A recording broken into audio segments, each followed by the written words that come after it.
Hi අද පෙබරවාරි 2 එන්නකෝ cooking vlog එකක් බලන්න. උදේ අහස ලස්සනට තිබ්බ හින්දා මං චූටි වීඩියෝ ක්ලිප් එකක් ගත්තා. ඉතින් මං අද හදන්න යන්නේ මෙන්න මේවා. මේ තමයි තිත්ත තිබ්බොටු. හොඳට අහගන්න, රට තිබ්බොටු නෙමෙයි තිත්ත තිබ්බොටු. ඉතින් මේවා ඉස්සෙල්ලාම නටුවෙන් අයින් කරගෙන ගෙඩි වෙනම අරගෙන ඒවා හොඳට හොදලා කොටන්න ඕන. මේ තිබ්බොටු තිත්ත වුණාට හරිම ගුණ කෑමක්, මන්නම් හරිම ආසයි. ඉතින් ඊට පස්සේ මෙන්න මේ ගානට කොටාගෙන මේ ටික වෙනම ආයි පාරක් හොද ගන්න ඕනි හොඳට. ඒකෙන් තිත්ත ගතිය ටිකක් නැති කරගන්න පුළුවන්. ඉස්සර අපි පුංචි කාලේ කන්න ආස නැති කෑම තිබුණට මේ තිත්ත තිබ්බොටු කරවිලා එහෙම කොච්චර තිත්ත වුණත් මං නම් හරිම ආසාවෙන් කෑවා. මොකද අපේ අම්මා අත්තම්මා දෙන්නම හරිම රසට මේ තිත්ත තිබ්බොටු එක හදනවා. ඉතින් ඊට පස්සේ මෙන්න මේ වගේ හොදලා ගන්න ඕනි. ඉතින් මේක මෙහෙම තියලා අපි මේකට දාන්න කොච්චි කඩන්න.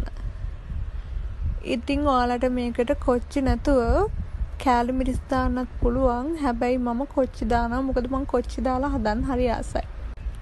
ඔයාලට මේකට කොච්චි නැතුව හෝමිරිස් එක ගන්න පුළුවන්. අපි හෝමිරිස් කිව්වට ගොඩක් කට්ටිය මේකට කියන්නේ නයි මිරිස් කියලා. ඒක ගන්නත් පුළුවන්. හැබැයි ඒකෙන් නම් ගොඩක් දාන්න එපා. මොකද සැර වැඩි වෙන්න පුළුවන්.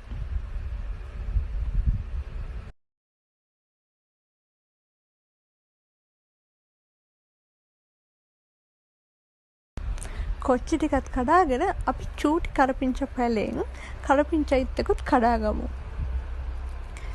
මම මේකට තව ගොඩාක් ජාති නම් ඇඩ් කරගන්න නැහැ. සුදු ලුණු තමයි දාන්නේ. සුදු ලුණු, කරපිංචා, කොච්චි. සුදු ලුණු ටික ගොඩක් ලොකුවට කපා ගන්න නැතුව චූටියට කපා ගන්න.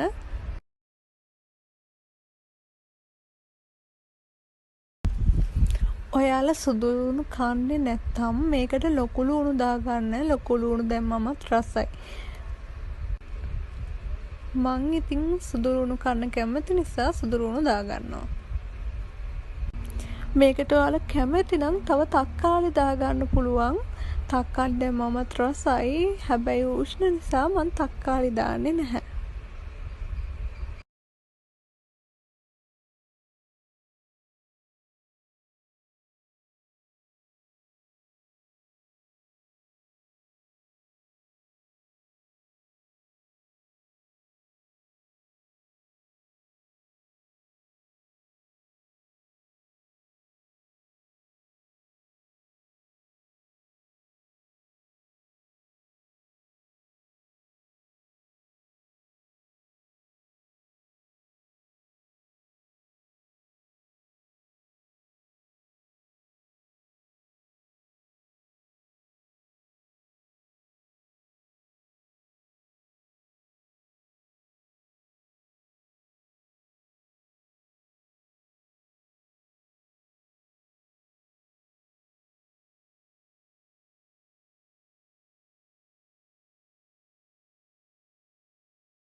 මේ තියන්නේ අපේ තිත්ත තිබ්බොටු බැදුමට ඕනි කරන ඉන්ග්‍රීඩියන්ට්ස් ටික.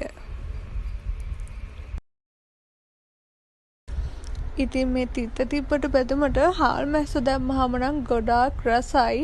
අලයි හාල් මැස්සොයි දෙකම දැම්මත් රසයි. හැබැයි මට අද අල තිබ්බෙත් නැහැ. ගෙදර හාල් මැස්සෝ තිබ්බෙත් නැහැ.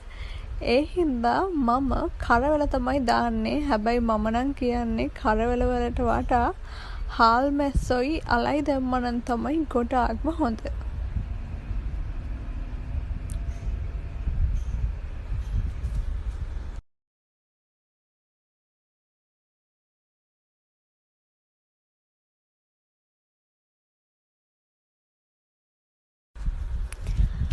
ඉතින් මේ වගේ කරවල ටිකක් දෙතුන් පාරක්ම හොඳට හොද ගන්න.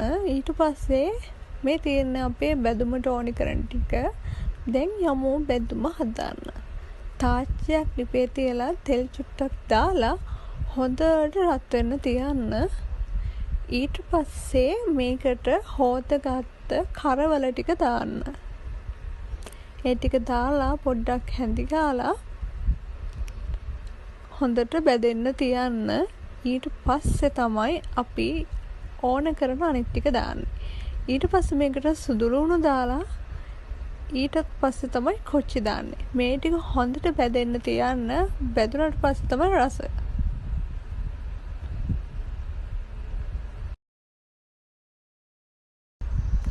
කොච්චි ටික දැම්මට පස්සේ නම් ළඟපාත ඉන්න එපා. මොකද රත් වෙලා නිසා පුරනවා. තෙල් විසි වෙයි. ඒ හින්දා පරිස්සමට හදන්න.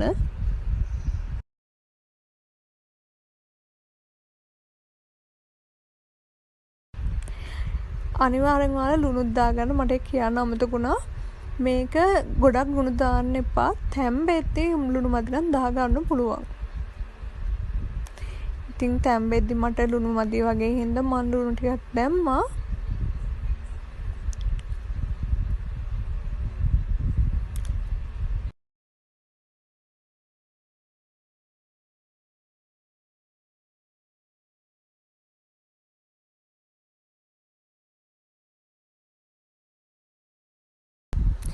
ඉතින් මේ තියන්නේ මගේ තිප්පොටු බැදුම. ඉතින් අනිවාර්යෙන් ඔයාලත් හදලා මටත් කමෙන්ට් එකක් දාන්න රසයිද කියලා. දැන් යමු මගේ කෑම එක බෙදන්න. ඉතින් මම නම් ගොඩක් රතුබත් කන්න කැමති කෙනෙක්. ඒ හින්දා මං අද උයාගත්තේ රතු කැකුළු බත්. මට කියන්න අමතකුණානේ. මේ තියන්නේ මැටි පිඟාන. මගේ පිඟාන කලෙක්ෂන් එකට අලුතෙන්ම එකතු වුණු පිඟාන. මට මේක අරන් දුන්නේ අපේ නංගි. එයාටයි මටයි දෙන්නටම පිඟාන දෙකක් අරන් තිබ්බා. ඔයාලා තිත්ත තිබ්බටුත් එක කන්න පරිප්පු කරි එකක් හදාගන්න. එහෙමත් ගොඩක් රසයි. හැබැයි ඉතින් මම නම් මෙහෙම තමයි කන්නේ. ඉතින් අද රතු කකිලු බත් වලට තිත්ත තිබ්බටු තෙල් දාලා බිත්තරයක් තම්බගෙන තමයි මම කන්නේ. ඉතින් මේ තමයි මගේ පළවෙනි කුකින් ව්ලොග් එක. මොන හරි අඩුපාඩු තියෙනවා නම් සමාවෙන්න. තවත් ලස්සන ව්ලොග් එකක් අරගෙන එන්නම්. ඔයාලා මාව තාම සබ්ස්ක්‍රයිබ් කරලා නැත්නම් අනිවාර්යෙන් සබ්ස්ක්‍රයිබ් කරන්න. ඉතින් ගිහින් එන්න. සතුටින් ඉන්න. බයි. වගේ පේනහිනේ පාට පපලු මාල බැන්තේ මාල කිර